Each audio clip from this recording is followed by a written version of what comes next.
Ce grand jour, le jour de la Istalkut et le jour de la Iloula de Rabbi Shneur Zalman, l'auteur du Tanya et du Shulchan Aruch et le fondateur de la Chassidut Chabad, du mouvement Chabad, on essaiera aujourd'hui de développer une idée qui est très très importante et très profonde sur cette proximité qui existe entre le Rabbi et ses Chassidim, entre un maître et ses élèves, entre le chef de la génération et l'ensemble du peuple juif.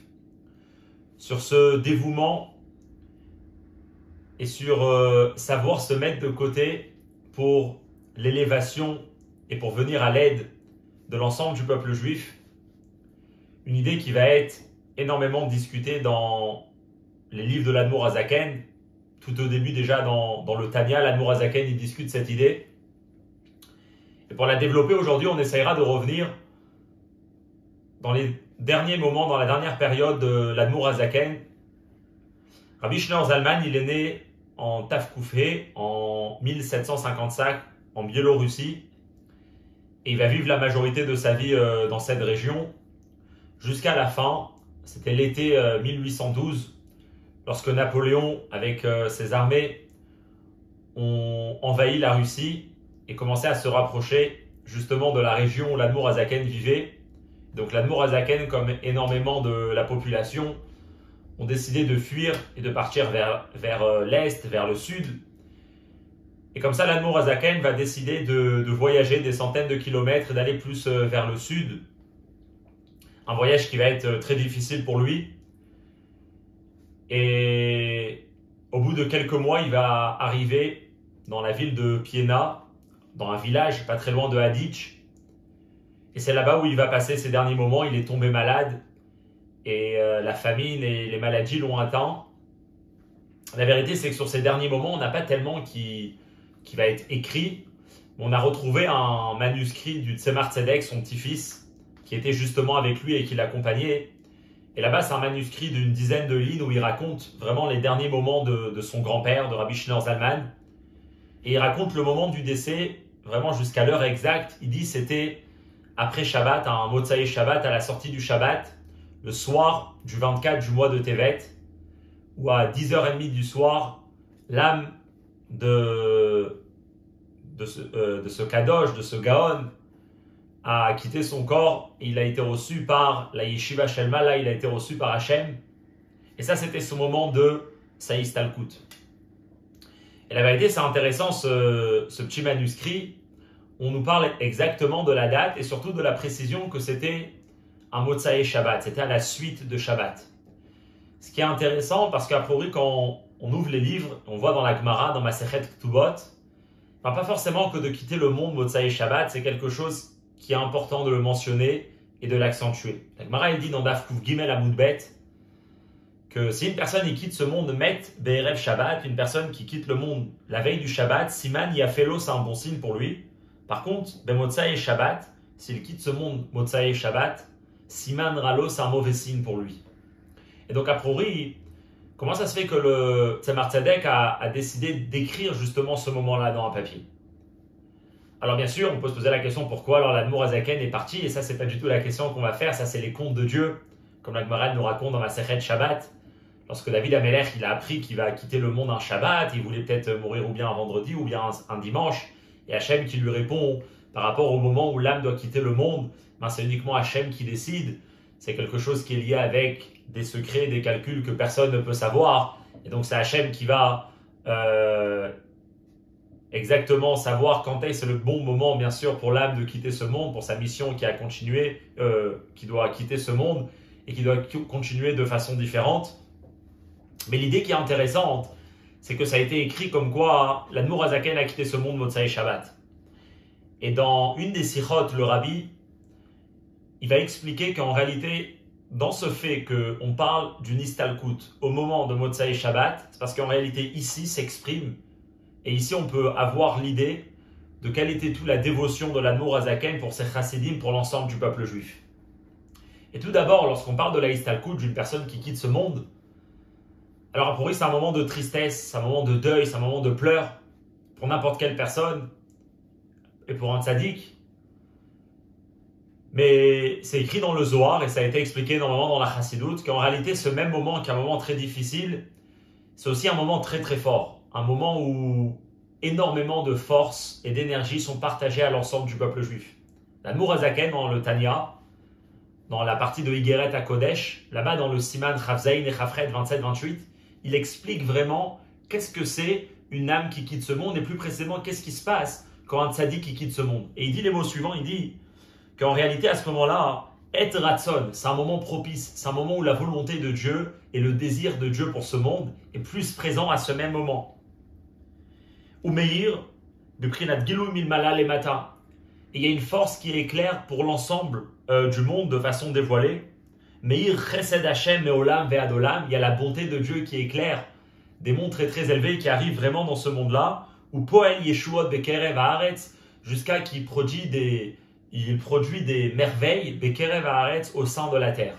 Ce qui veut dire qu'au moment du décès, c'est un moment où il y a énormément de force qui est donnée à tous les élèves et à l'ensemble du peuple juif, que ce tzaddik était attaché à eux. Ça c'est intéressant, parce que ce n'est pas quelque chose qu'on voit à l'œil nu. A priori, au sens simple, une Istalkut, c'est le moment le plus triste et en effet. Mais d'un autre côté, le Zohar, la Chassidut, elle vient nous apprendre sur la réalité des choses, comment il se passe réellement, et des choses que pas forcément que l'on peut être au courant, la Chassidut, elle nous apprend. Et ça, c'est le moment d'une Istalkut où il y a énormément de force et énormément de bénédictions qui sont données à l'ensemble du peuple juif. Et si on peut partir dans ce même chemin, alors maintenant on peut arriver à parler de Motsaï Shabbat. Motsaï Shabbat, c'est un moment intéressant dans la semaine, qui est un moment assez délicat ou peut-être difficile pour certaines personnes. On sait très bien que le jour du Shabbat, comme c'est écrit Vekarata la Shabbat Oneg, le jour du Shabbat c'est le jour du plaisir, c'est le jour où il y a beaucoup plus de sainteté, beaucoup plus de pureté, de bénédiction. Une personne est plus concentrée avec soi-même, avec sa famille, avec Dieu. D'ailleurs, c'est écrit que lorsque le Shabbat il arrive, chaque juif reçoit une deuxième Neshama. C'est-à-dire autant de force qu'on peut avoir pendant la semaine, quand ça arrive Shabbat, l'énergie de notre Neshama elle devient beaucoup plus forte et la personne elle est élevée dans un niveau très très haut. Par contre, la semaine c'est appelé Sheshet Yemei HaMaaseh, les 6 jours de l'œuvre, qui ne sont pas seulement parce que Hachem il a créé le monde, mais parce que c'est aussi le travail où on doit créer, où on doit travailler, où on doit œuvrer. Et ces jours de la semaine, c'est le moment où la personne elle sort justement de ce beau monde du Shabbat et il va travailler, il va confronter le monde, il y aura des épreuves, il y aura des difficultés. Et là, la personne il aura la mission de Birur HaNitzotzot, d'aller élever, d'aller trouver les étincelles divines qui se trouvent dans le monde, qui se trouvent dans le monde de l'extérieur, élever le monde et transformer le monde en bien en prenant la force du Shabbat. Mais on s'imagine bien que le moment du Motsaï Shabbat, qui est le moment où l'âme quitte la personne, c'est un moment difficile. On passe d'un monde tellement élevé à un moment de la semaine. C'est d'ailleurs pourquoi les Chachamim ils ont instauré de sentir les Bessamim, ces épices parfumées, chaque Motsaï Shabbat, parce que c'est écrit que l'âme elle est douloureuse, l'âme elle est triste à la sortie du Shabbat. Donc on a besoin de l'apaiser, de la réjouir. Et donc c'est pour ça qu'on va lui donner ces bonnes odeurs qui vont un peu la réveiller, un peu lui donner de la force. C'est d'ailleurs, comme c'est rapporté dans la Chassidoute, une des raisons pourquoi dans certaines communautés on a l'habitude de dire le piyut Al-Tira Avdi Yaakov, ne crains rien, n'aie pas peur, mon serviteur Yaakov, qui est une promesse, une bénédiction d'Hachem pour dire à la personne que c'est vrai qu'on passe du Shabbat à la semaine, mais Hachem il est avec nous et Hachem il va nous donner la force pour pouvoir bien affronter et bien faire notre mission pendant les jours de la semaine. En d'autres mots, le jour de Motsaï Shabbat, à part le moment de Motsaï Shabbat, il représente aussi un état d'esprit où la personne, elle est dans un moment un peu fragile, un moment un peu de transfert où il passe d'un monde où il perd sa deuxième âme, il perd le monde du plaisir, il perd le monde de la sainteté, et il rentre dans un monde où il doit aller affronter. Et là, ici, on va comprendre quelque chose de très intéressant. Qu'est-ce que c'est la mission d'un tzaddik? Pour revenir à ce qui est rapporté dans ma Sechet Ktubot, on a dit que si une personne quitte le monde un Shabbat, un veille du Shabbat, c'est un bon signe pour lui. Pourquoi? Rashi dit, parce que s'il quitte le monde la veille du Shabbat, il rentre directement dans le repos, dans Menuchat Shabbat. Par contre, s'il quitte la veille du Shabbat, c'est un mauvais signe, parce qu'il n'aura pas cette élévation de rentrer directement dans le Shabbat. Mais d'un autre côté, on sait que le moment de la Istalkut, c'est aussi un moment où il y a énormément de force qui est donnée, qui est partagée à l'ensemble du peuple qui suit et qui est attaché à ce tzaddik. Et donc, là vient un message qui est très très fort. Un tzaddik, dans sa vie, il peut avoir le choix entre deux choses. Ou bien sa propre élévation, son propre travail spirituel, d'avancer dans la Torah, d'avancer dans les mitzvot, atteindre des niveaux très très très hauts de divinité. Ou bien au même moment, il peut sinon aller rejoindre son peuple qui est dans un niveau inférieur à lui, son peuple que parfois il peut se trouver dans une situation de Motsai Shabbat, c'est-à-dire où l'âme a quitté cette personne, pas dans le sens concret, la personne elle est vivante, mais son âme, son attachement à la Torah, son attachement au bien et à la bonne énergie, elle est complètement partie. Et la personne, il est dans le doute, il est dans un moment de Motsai Shabbat. Et là vient le grand enseignement de la Istalkut, de la Morazaken Motsai Shabbat. C'est qu'un tzaddik, ce qu'il préfère et ce qui va plus être intéressé, c'est pas de quitter le monde des rêves Shabbat et de penser à lui, à sa propre élévation, mais c'est plutôt quitter le monde en Motsai Shabbat. Comme ça, son moment de Istalkut, qui est une source de bénédiction, de force et de courage, et il se passe spécialement dans un moment où le peuple a besoin de cette bénédiction, malgré que pour lui, personnellement, dans son propre travail, ça va peut-être être pas l'élévation que lui, il aurait pu atteindre. Donc le rabbi, il explique qu'en réalité, dans ce moment-là, où l'Admour HaZaken, il quitte ce monde, qui est bien sûr pas seulement le moment où il a quitté ce monde, c'est une idée qui va être représentée ici. C'est qu'un tzaddik qui préfère quitter le monde Motsai Shabbat pour aider son peuple qui est dans une époque de Motsai Shabbat, plutôt de quitter le monde des rêves Shabbat, c'est-à-dire plus d'être concentré sur soi. Et ça, c'est une des nouveautés de la Chassilut Rabban. Ça, c'est une des nouveautés de l'Admour HaZaken, où il était prêt, et c'est ce qu'il a écrit dans ses livres, et c'est ce qu'il a appris à tous ses élèves, et c'est ce que lui-même était l'exemple de ça, comme tous les autres Rabbeim, c'était de pouvoir rencontrer le peuple juif, rencontrer un individu, pas dans les mondes supérieurs, mais dans les mondes inférieurs.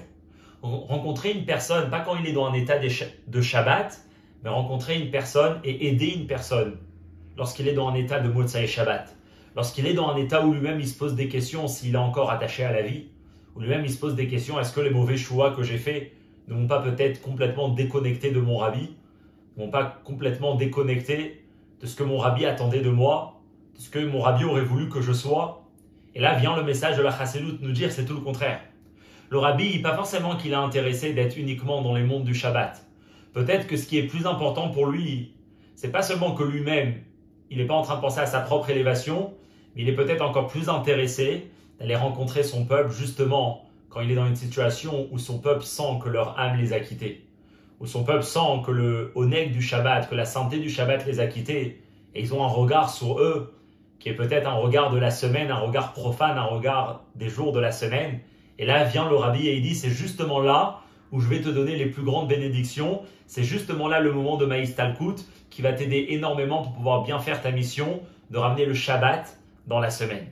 Alors Bezrat Hashem, en ce jour, qu'on puisse tous profiter de cette grande élévation de l'Admour HaZaken pour pouvoir nous-mêmes puiser énormément de force de ses enseignements, de ses livres, aller étudier un peu de Tanya, aller étudier un peu de ses autres livres, l'écouter Torah, Torah Or et ainsi de suite, et comme ça puiser énormément de force pour réussir à faire justement cette paix et cette fusion entre le Shabbat et la semaine, réussir à ramener l'esprit de délivrance et de sérénité et de calme qui existe pendant le Shabbat, le ramener pendant la semaine avec l'aide du Rabbi et avec toutes ces bénédictions qu'il nous donne pendant ce jour-là, et qu'on puisse mériter très prochainement à la venue du Mashiach. Amen.